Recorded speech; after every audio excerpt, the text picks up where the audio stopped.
The Death of the Bees and Other Things That Sting. Episode 3, Dead Men and Lost Causes.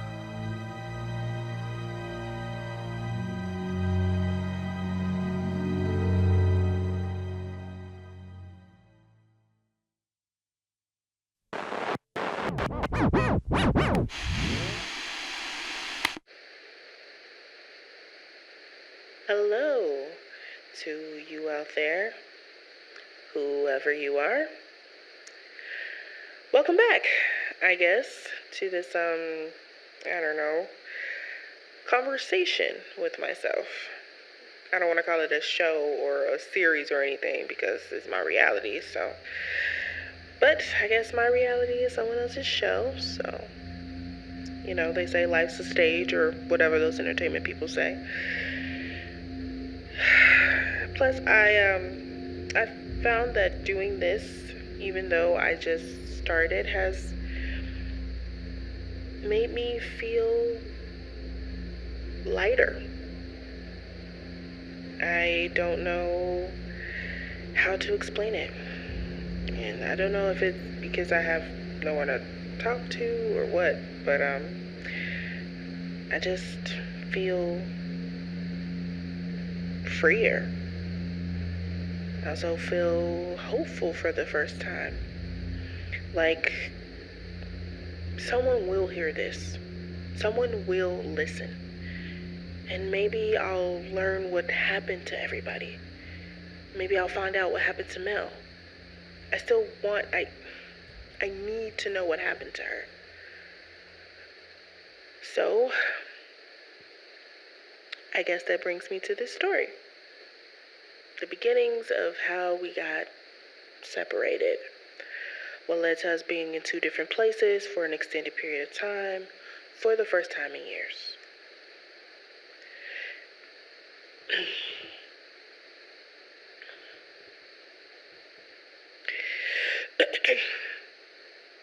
As you know, the next bad feeling I got was when we encountered the dead man. And the man who came with him. This happened about 2 years after the incident. I said it had been a year or so since we'd found some kind of stability again. So, Mel and I were on decent terms at this point. Not the best terms, but I wasn't sure what the best terms even meant anymore, or if we'd ever be there again. Now, due to how we'd grown up, I wasn't scared of much. Not heights, not guns, not even death. I've had to endure some things and I've seen some things and I can take almost anything. Almost anything.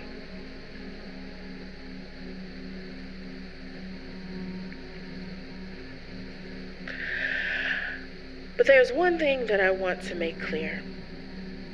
I am always afraid of a bad feeling.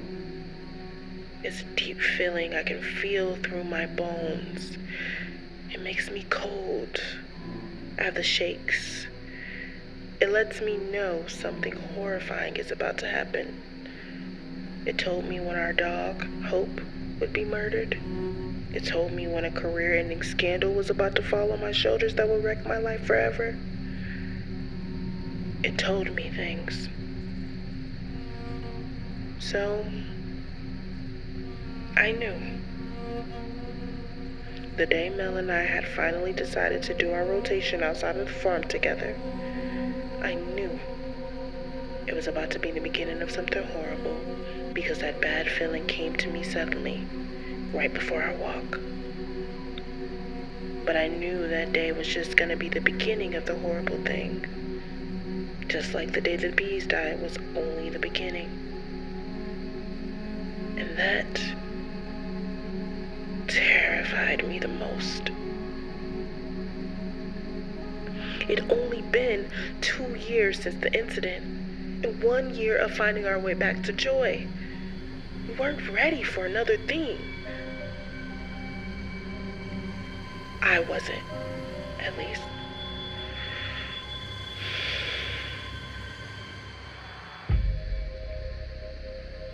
You never know what you're going to think or feel if you ever come across a random dead body, because most people don't spend their days thinking about something like that. At least, I didn't. Of course, by that point, most of us had seen someone dead, whether it be from the Great War or during the dark days. But besides the incident, it was still typically at funerals for me. And at least I'd known them. I had managed to avoid random dead bodies during the Great War. Maybe I see a leg hanging from around a corner that was quickly pulled away, but never just out there. I never saw one at the care facility where I grew up either. At least not that I can remember. That stuff was kept away from me, although other things weren't. Anyway, closest I came was the man with the deer, but I left that before it got too bad. And when I drove to get him the next day, someone or something else had already retrieved him. There were just ripped parts of his clothes lying in the street with dry blood on the ground. Poor guy.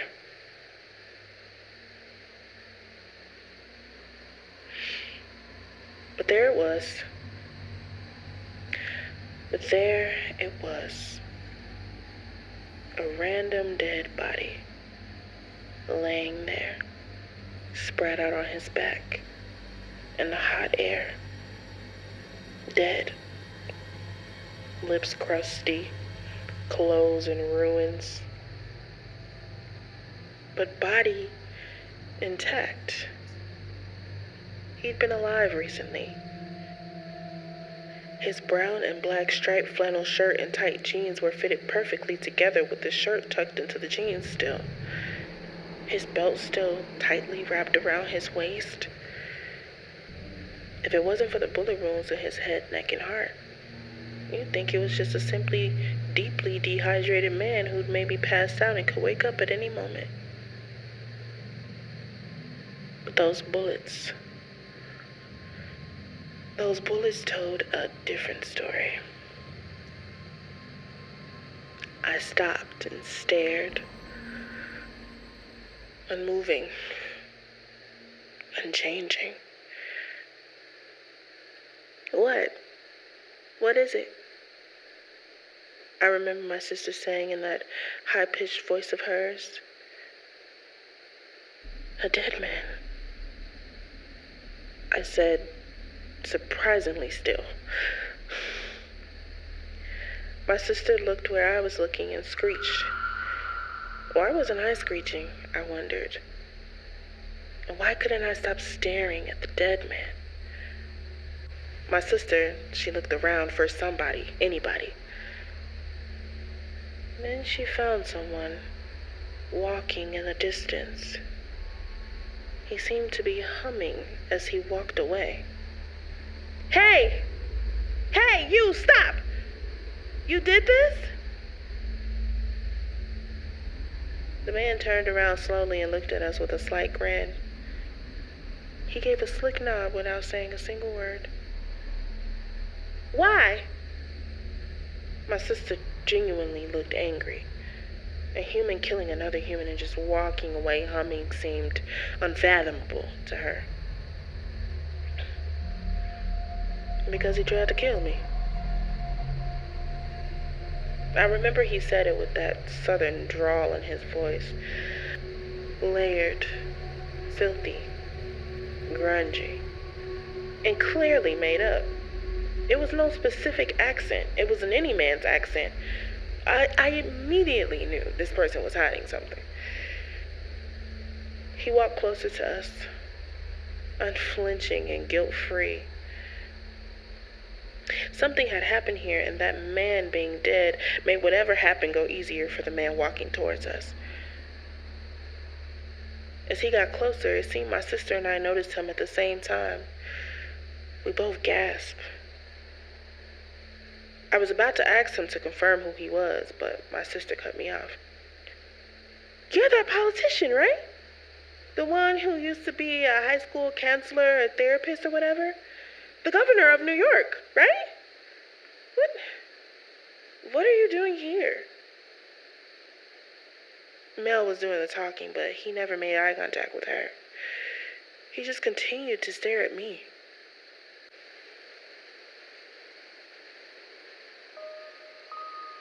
Wow. You's as beautiful as ever.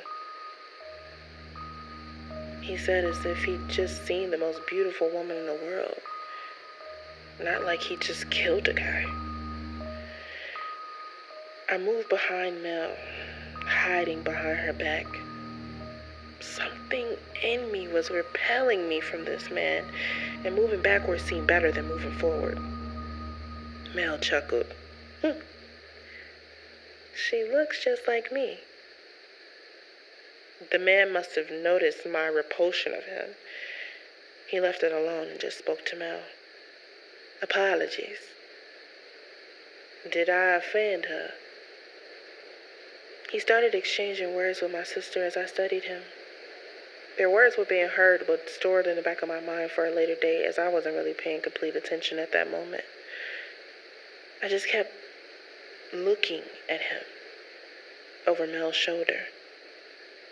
Something about him felt familiar. Beyond the famous politician part, he was tall, white, blue jeans, white tank, blonde hair.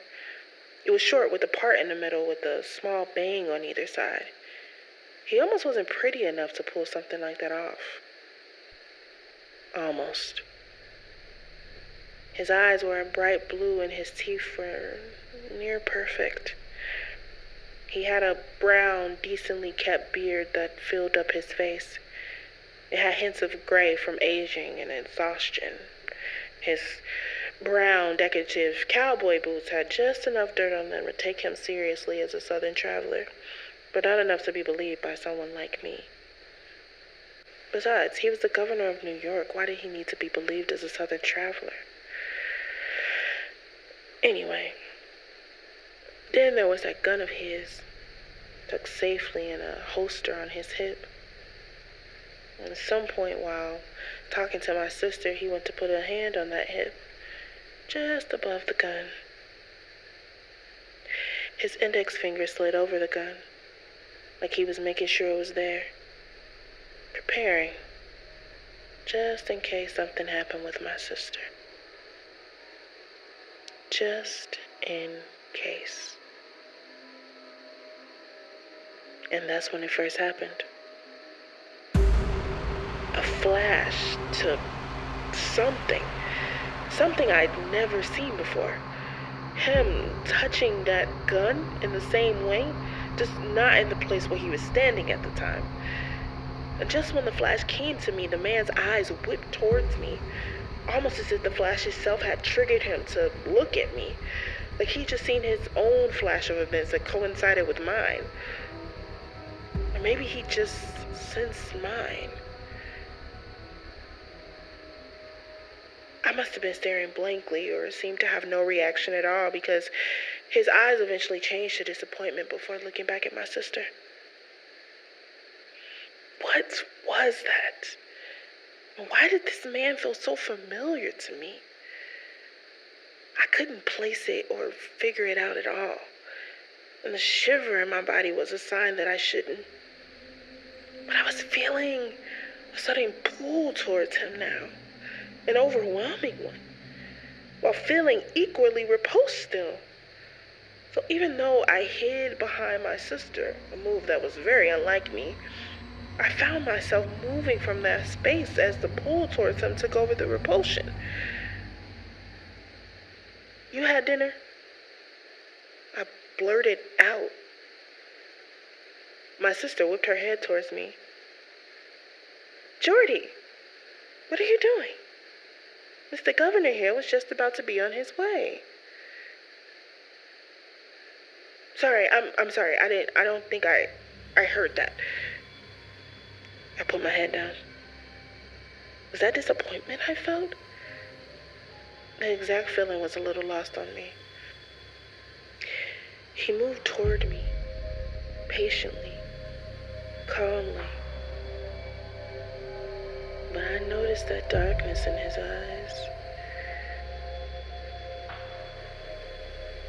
Well, since you invited me, I would like that very much.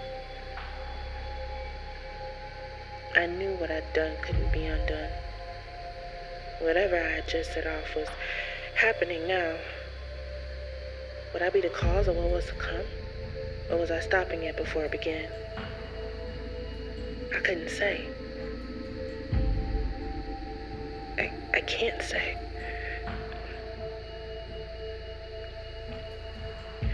My sister questioned what we would do with the body, which I had recalled from the convo I heard but wasn't quite listening to, was an old friend of this man's childhood.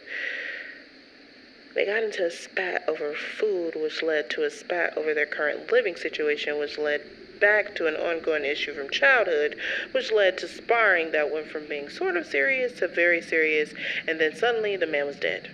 Shot. 3 times. Even though the dead man's gun never made it out of his holster. And there didn't seem to be any signs of a fight, besides a small swelling on the governor's cheek.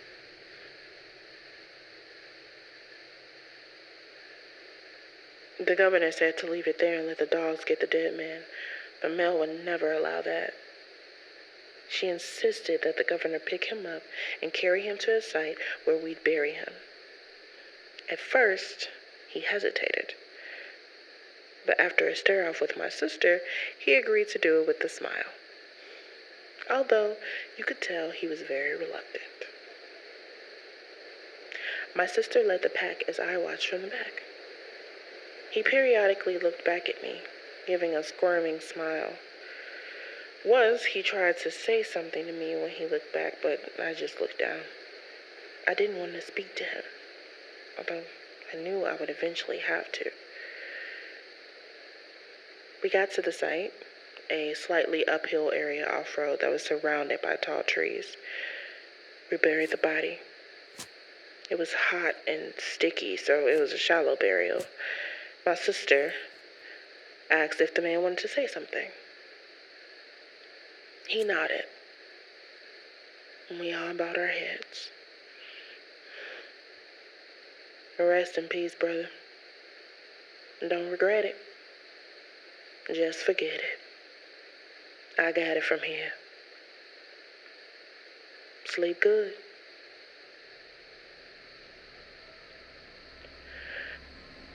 I remember those words so well for some reason. What did they mean? I knew they meant something. All 3 of us knew they meant something. He kissed the necklace and then dropped it into the grave. It was silver. It looked to be an angel with wings or something of the sort. I suddenly got another one of those flashes. He was dropping the necklace someplace else, on someone else's grave, maybe? His eyes jolted towards me again, like he knew I was seeing something again. Why didn't you bury that with him? I blurted out, unable to stop myself.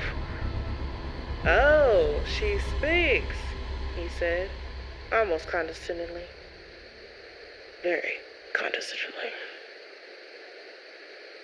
I felt myself turn red. My eyes stayed on him, glaring, increasingly irritated. Why was he the way he was? And why did he bother me so much? Why did I seem to hate this man already? Because of the dead man? Because of the feeling I had? Or because of something else? After about 5 seconds, he gave that disappointed look again and just sighed. He gave in and finally responded to my question. It's a long story.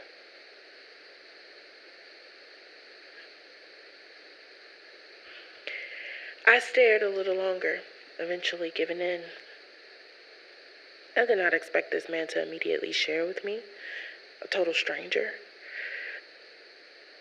I see. That's all I said as I gave up. I took a blindfold out of my pocket and threw it to him. Put that on, I said with no emotion in my voice. He turned to my sister to confirm such, and she nodded. We don't show people how to get to our home. I could tell he was about to protest, so I cocked my gun. Once he heard it, he turned towards me. He gave me a look of, really?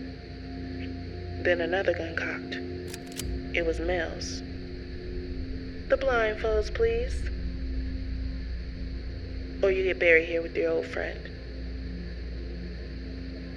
That made him look at me, surprised that I would say such a thing. Fine. He gave up and put the blindfolds on. We walked him down the long path to our house. He had dinner with us and was told that he could stay one night, but he had to be gone by the next day. Later on, I found myself in his room. On top of him, naked, sweaty, moaning. You know why. And that's when I knew. The bad feeling was my doing. I had caused whatever was about to happen.